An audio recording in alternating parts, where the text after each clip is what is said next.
Hello guys ခုချိန်မှာကျွန်တော် Great Time ကပေါ့နော် Great Time ကကျွန်တော်တကယ်ချင်းနဲ့ကျွန်တော်အပြင်သွားကြတာဖြစ်ပါတယ်။နောက်3ယောက်ထဲပေါ့နော်ကျွန်တော်မောင်နှမတို့လည်းနေကြတာဖြစ်တယ်။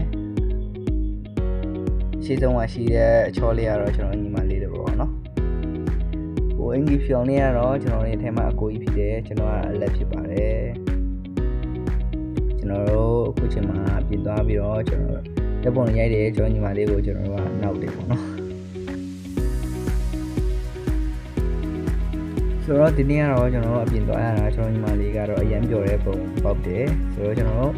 ဘုံကပါလေးထုတ်ကြရတာဖြစ်တယ်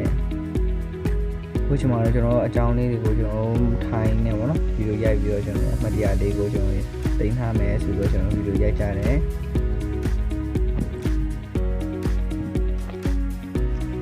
ကျွန်တော်တော့တာပါနော်ပြောရှင်နဲ့ဒီနေ့ဒီနာလုံးကိုချုပ်ဖြစ်တော့ဖွင့်တဲ့တိုင်မင်ကြတဲ့ခါမှာကျွန်တော်စားတောက်ဆိုင်နေဒီဖို့ရောက်သွားတယ်ပေါ့နော် restaurant ကိုမှာ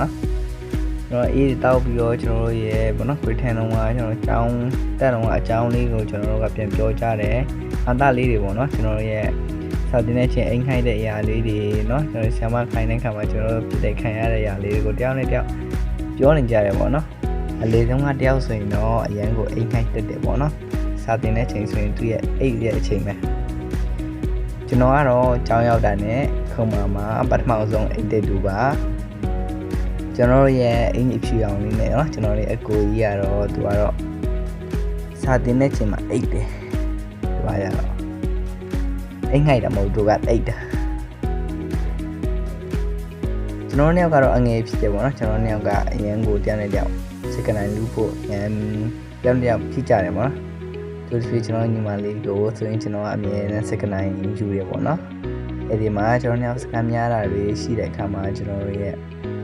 ကိုကြီးကနေပြီးတော့ကျွန်တော်တို့ကိုဖြည့်ရှင်းပေးတယ်ပေါ့နော်ဒါလည်းကျွန်တော်ရဲ့အမှတ်တရလေးတစ်ခုဖြစ်ပါတယ်ခုချိန်မှာတော့မှကျွန်တော်ညီမလေးကတော့အရန်ကိုပျော်ရွှင်နေတဲ့ပုံပေါ်လေးပါလို့လဲဆိုတော့အရင်ကအကြောင်းအမှတ်တရအကြောင်းလေးကိုကျွန်တော်ပြောတဲ့အခါမှာကျွန်တော်လည်းပျော်ရွှင်ရတယ်ပေါ့နော်အရန်ကိုပျော်တယ်ဒီကပဲလာမယ့်နှစ်ဆိုရင်တော့ကျွန်တော်နှစ်ယောက်ကတော့ Great 12ဖြစ်တယ်ကျွန်တော်ရဲ့ကိုကြီးကတော့ ICC ကြီးလာမကြည့်ဘူးเนาะ level 4ကိုတက်ရောက်နေတဲ့သူတယောက်ဖြစ်တယ်ကျွန်တော် chocolate ကိုအလကားရတယ်ပေါ့ခိုင်းချင်မှကျွန်တော်ကိုကြီးကိုကျွန်တော်ခွန်ချွေးတယ်ပြီးကျွန်တော်ညီမလေးကိုကျွန်တော်ခွန်ချွေးတယ်ပြီးကျွန်တော်စားတယ်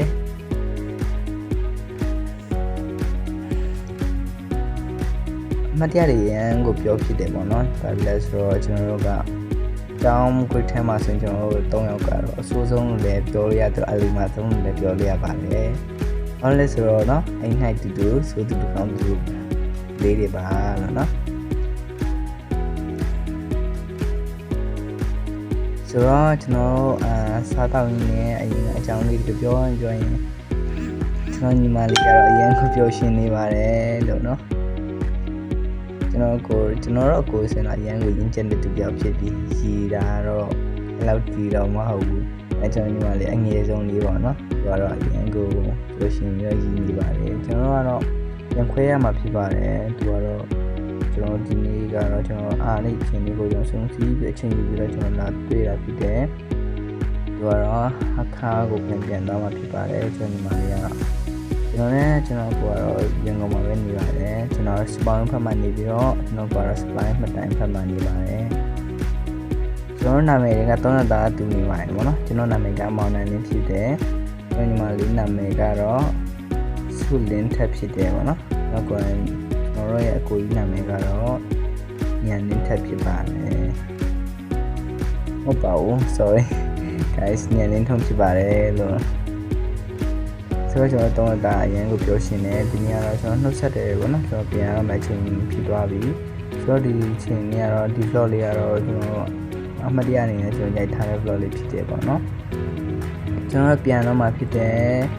ကျွန်တော်ဒီနှစ်မှာတော့ချက်နေတယ်ကျွန်တော်မနမနှစ်ယောက်ကတော့ရှူစားသွားမယ်ကျွန်တော်ရဲ့အကူကြီးလည်းပြင်ရှူစားသွားမယ်နောက်နေ့ကျရင်